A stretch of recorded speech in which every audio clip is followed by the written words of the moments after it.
26 from YUMIN Primary School. In this lesson, we'll go on with Electromagnetic Dynamics, Chapter 1, Electric Field and Gaussian Law. So what have we learned in the past few lessons? So we'll revise what we have learned.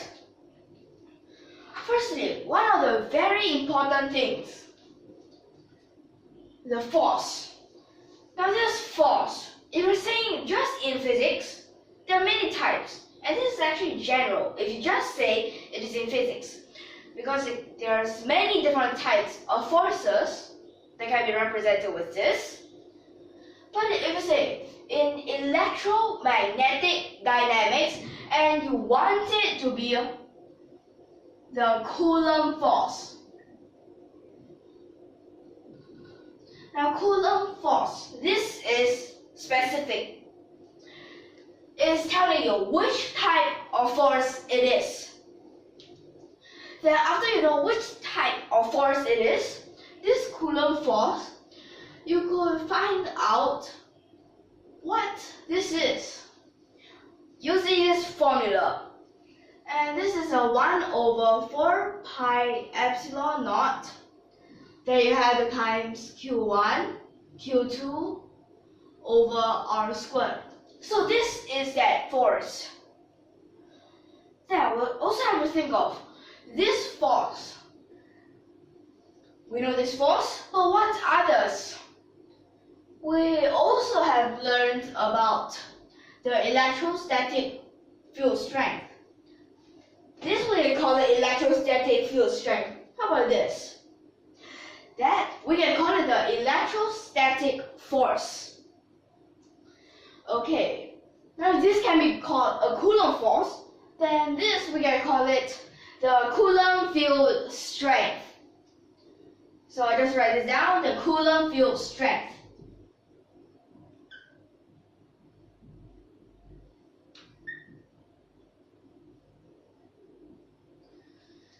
So this, we also can write out a formula. And did you realize I put a small arrow at the top? This stands for, it is a vector. It has a direction. Now if you write a vector here, you can put a unit vector here, or if you don't want,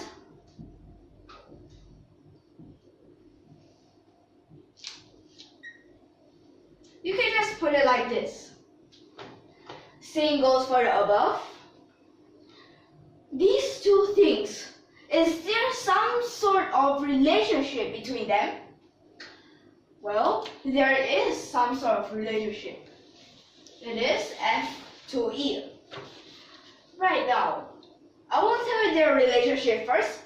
Let me just ask you to compare this part, and this, the two formulas.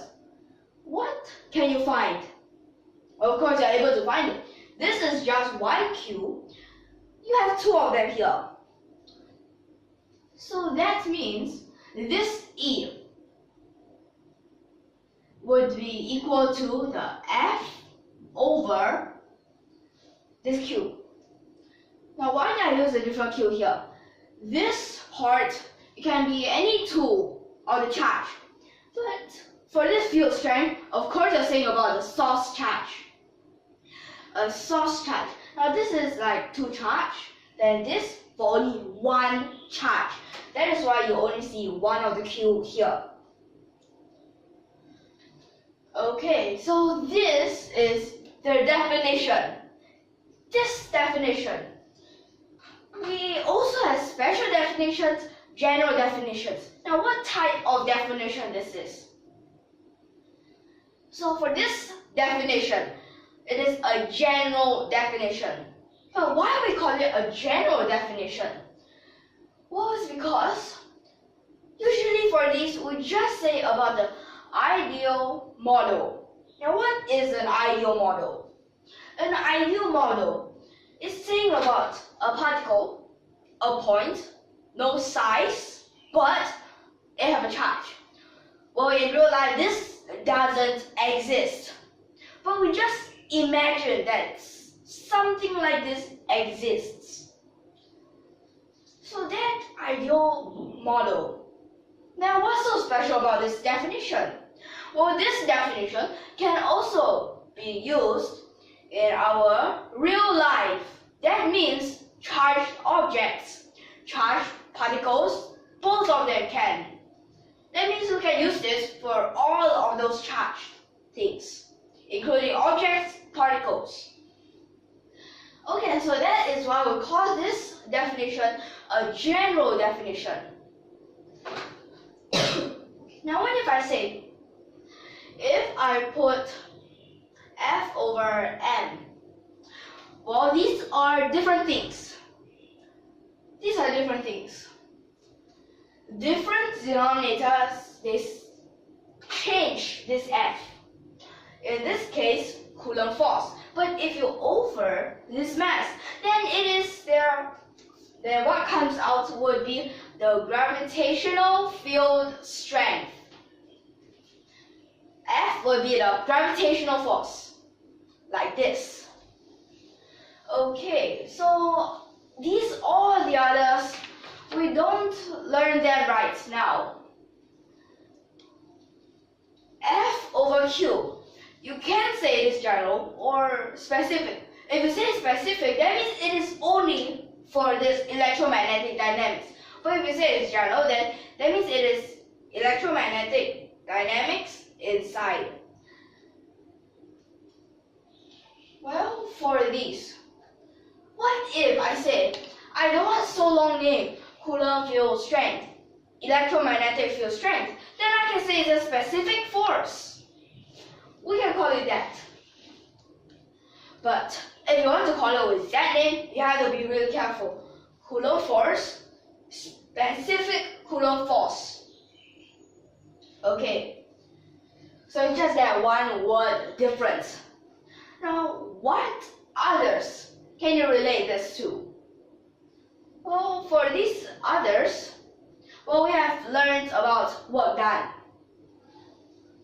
So this is related to the work done. Now, what is their relationship? Well, for this, you need to know about integration.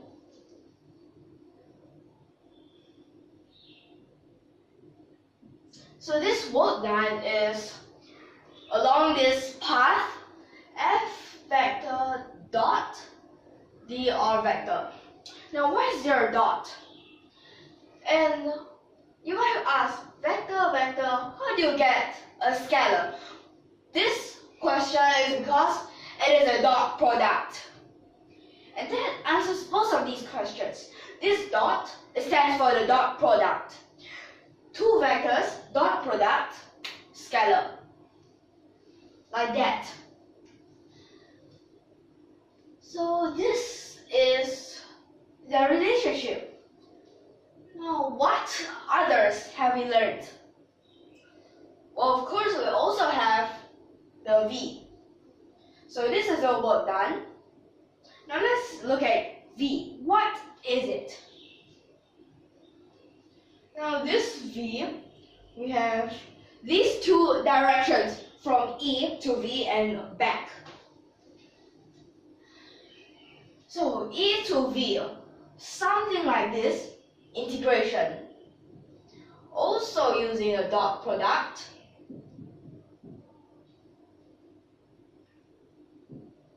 So that means, is this also a work done? A specific work done?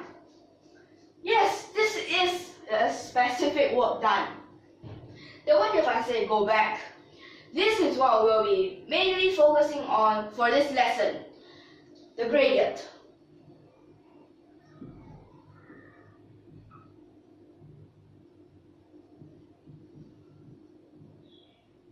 So later I'll be saying more about this. This is the gradient. This is called the del. First, let's complete this. Now, this work done and this V. Now, what name is V?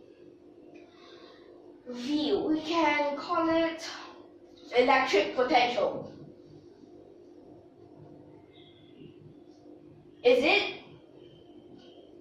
Yes.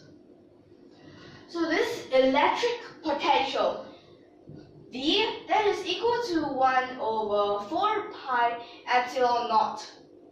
There you have the times Q over R. This time, this R is only to the power of 1. So it's like this, V. Okay, then W and V. Work done, electric potential. How about the relationship? Let me tell you. This is W, that is over a Q is equal to V. That means work done. This direction also specific work done. Either directions, they're all specific work done. Okay, so now we have completed this. Let's say more about this part. This is the del, the gradient. Okay? So you might want to know this del, what is it equal to? So this is equal to d over dx. Well, usually we'll use partial differentiation.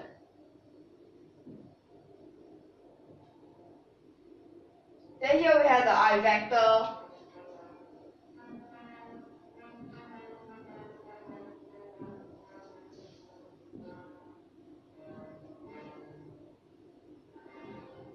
It's like this. This is the del. Here we have this. But is there some way to show that this is true? We have the method to show this. Later we'll verify it. Okay, so let's just write down first what we need to verify for this lesson. We need to first verify this direction and back. That is V, that is equal to, you need to integrate along this path, E vector dot dr vector. This and one more, the gradient.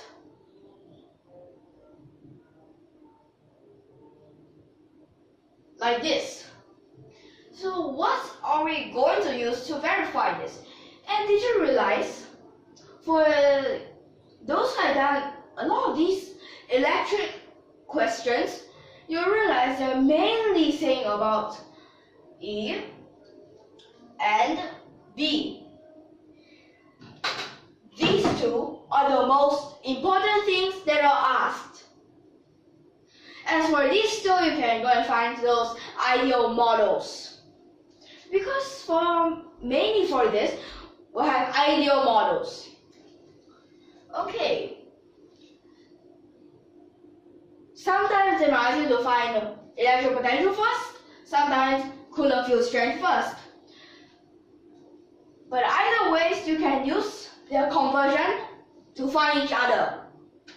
Okay, let's try the question to verify these two. Okay. First, let me have a very thin rod. Then I have this axis.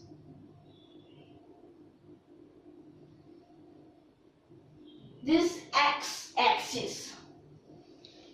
Then this x-axis, well, can I just call this part the origin? This is the origin, and then this is A. Then I call a point here P, and this distance is B. This thin rod total charge is Q. Then inside. So this is continuous distribution. Continuous distribution, what does it tell you? Continuous distribution, to find these two, we can use the integration method to find first one piece. How much is it acting on this P? Then just add all of them up, and then that's how. But if you say it's discrete distribution, then that's another thing. So this is continuous. That means we'll just take this little piece first and call it dx. Then we need this distance, so we just call this part x. Okay, and now we can start finding this. But we also have to need one more thing. E, that is equal to 1 over 4 pi epsilon naught. Then you have to times q over r squared. Of course, these two formulas, they are also very important.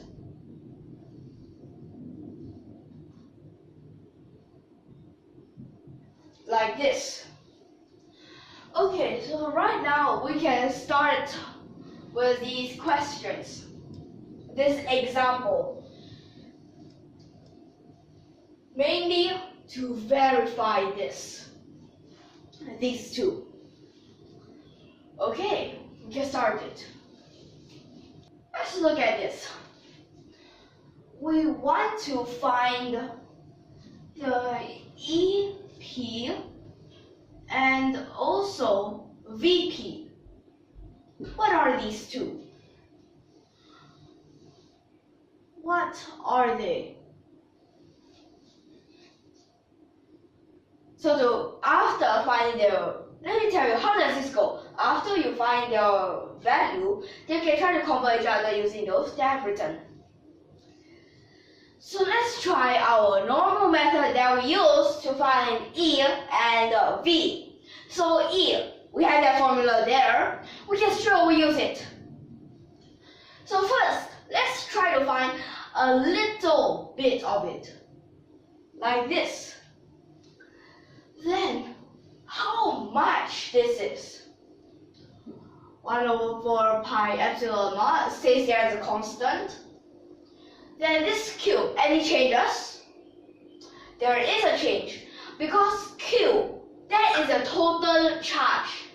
But you only want one piece of it right now. That means you'll just use Q over A. Then how about that R, the distance? First, you have to think, what if we start from the origin? A plus B.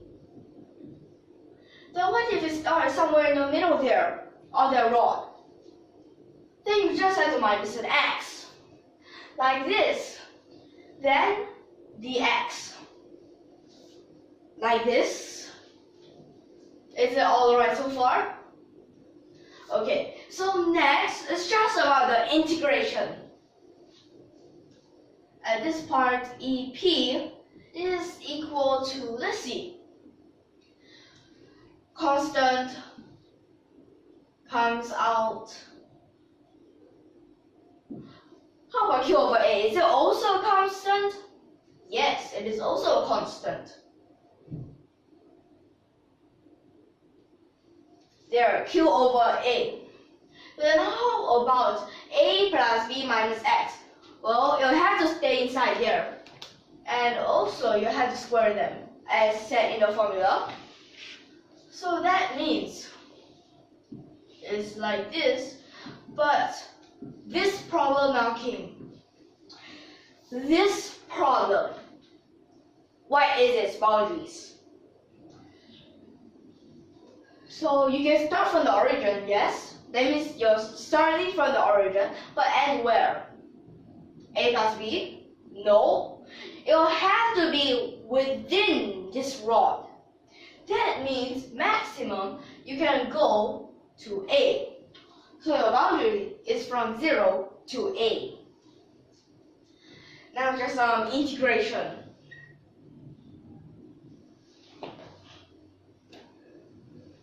Now this part you have to be careful.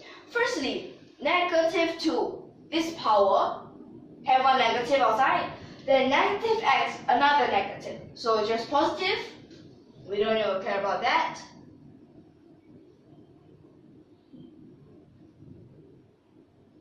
Then after that, start from this 0 to a.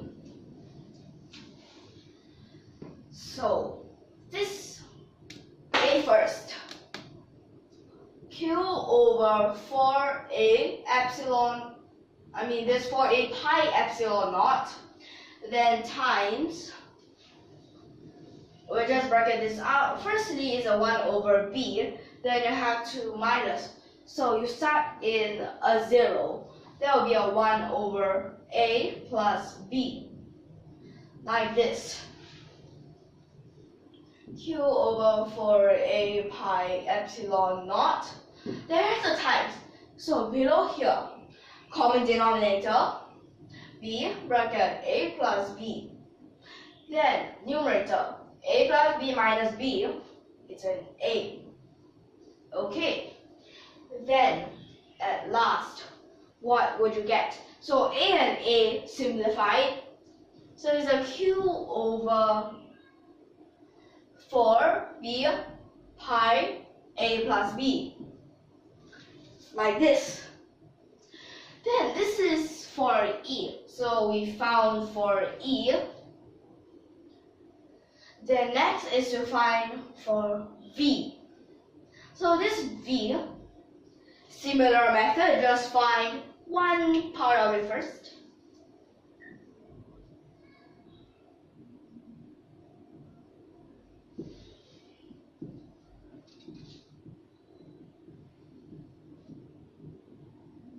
Like this. Then this we already have one part. Then just integrate them. So this part q over a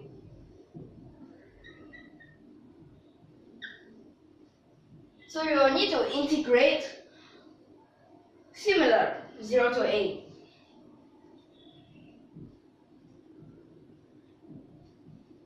Now this is a little bit different. You have a square here, but you don't have a square here. That means you have to use a ln. Then, would you get an extra negative? Well, you would get an extra negative. But let's see, at last we'll try to sub it in. Would that negative vanish? So, q over 4a pi epsilon naught, then is the ln a plus b minus x, then sub this 0 and a. Oh yeah, and a negative here. A sub in ln b, 0 sub in ln a plus b.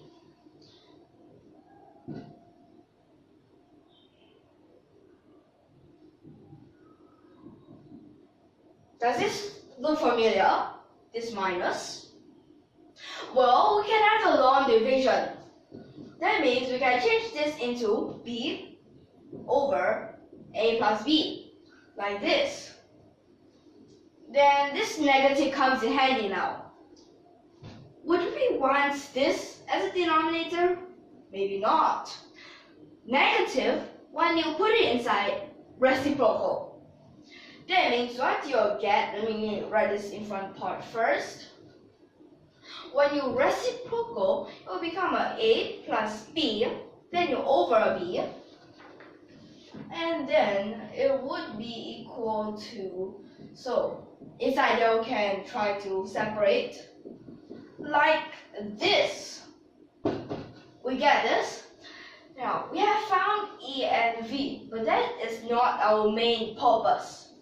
Our purpose of using this example is to verify these two formulas. So let's start verifying for these two formulas. But with these two formulas, let's first try. Do we want integration or differentiation? Differentiation sounds a little bit easier. So this using the del, that is partial differentiation. Right now, don't worry too much. It is only one dimension. Wait, one dimension? Won't that be super easy? It means that we only need this part. So that means right now what we need to use is this. This whole thing don't need, and let me write this above a little bit.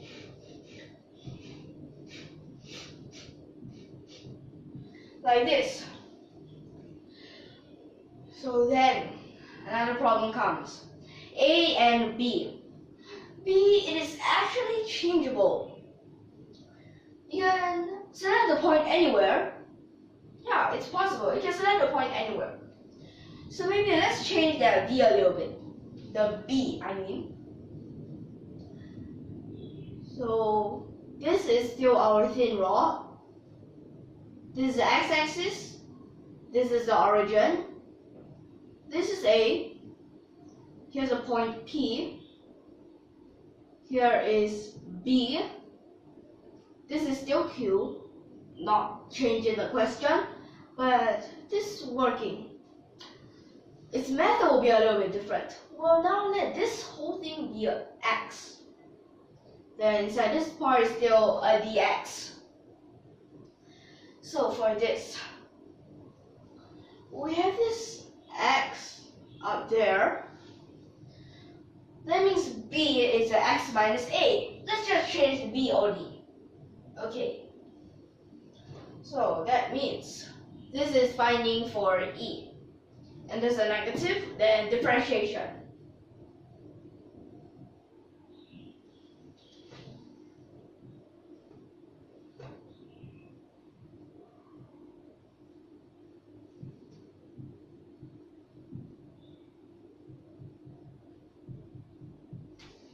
Now when you see here, A, actually it is right now a constant. So for that you can take it out. Then inside here, what can we try?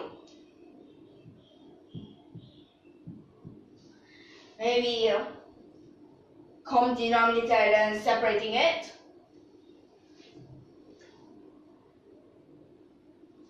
So this A plus X minus A at a numerator, that is X over X minus A. X over X minus A. Like this. Then next, this part stay the same, don't worry.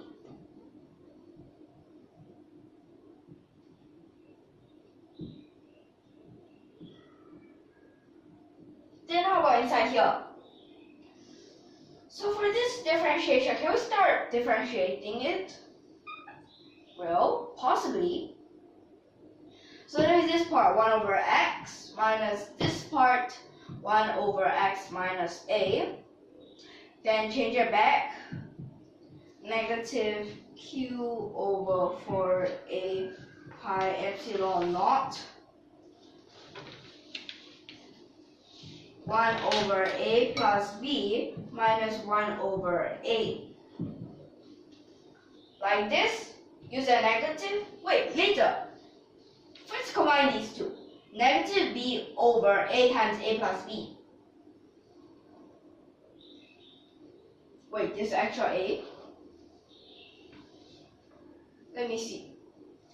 X, this is a A plus B up. This is a B. Like this. Yep, that's much more like it. You have a negative A. Negative is an A. Simplified.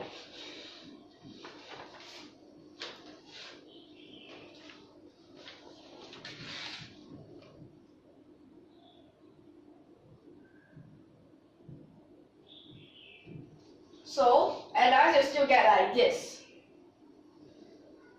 Okay. So this is the answer that you should get, because the x is actually a plus b. Okay, so this we have verified. It is all right. Then how about the one at the top? We also had to verify it. So let's try here. Now to verify that, still something like this. The potential, I think of one thing. This potential, we want to try to find it. Wait, increase or decrease? First we have to know, increase or decrease. So most possibly we want to find it decreasing.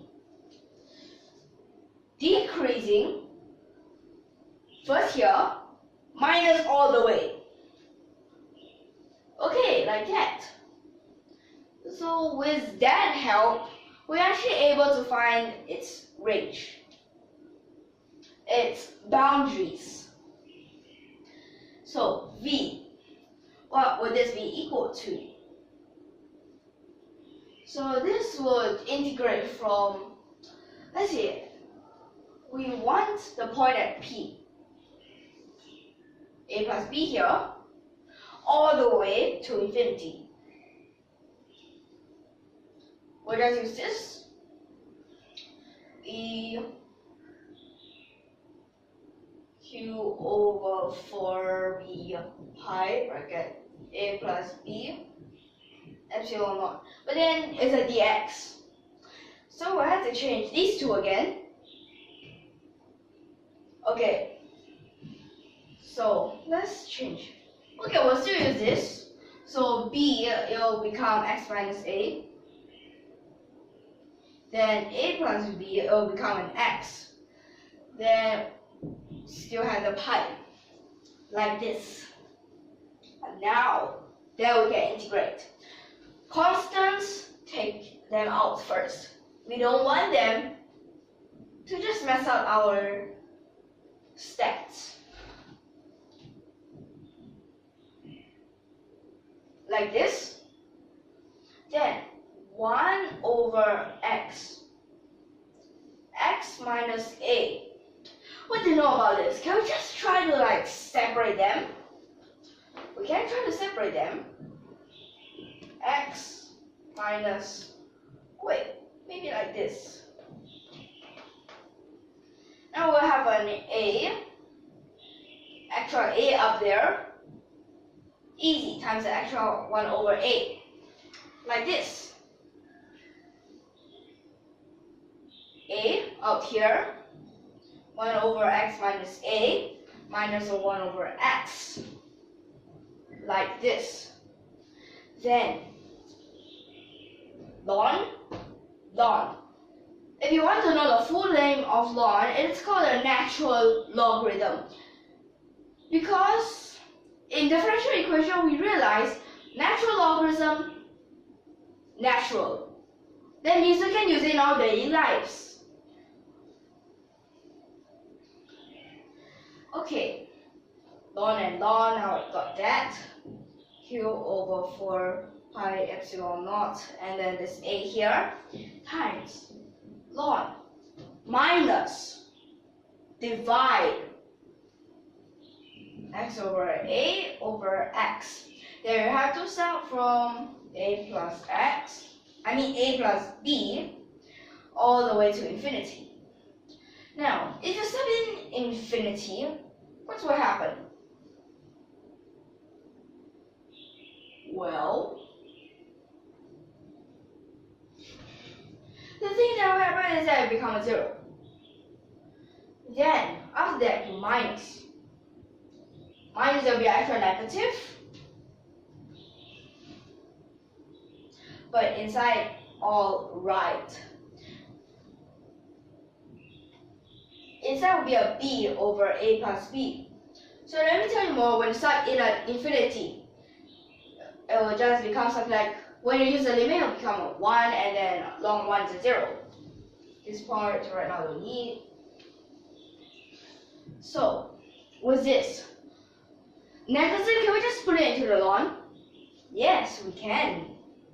So it's a q over 4 pi epsilon naught a. Then we have to times ln a plus b over b. A over b plus 1. Same. Right? Okay, so that means for these types of questions, when you see E or V first, most likely V first, you don't need to integrate simple. Then when you find E, differentiation, simpler. Okay, so in this lesson, it will just be like this. And this, we can add. We have already verified these two, they are correct. So are you all clear so far? Okay, so we'll see you in the next lesson. Hope that you all can understand this. And if you like our videos, don't forget to subscribe to our channel. And thank you for your watching.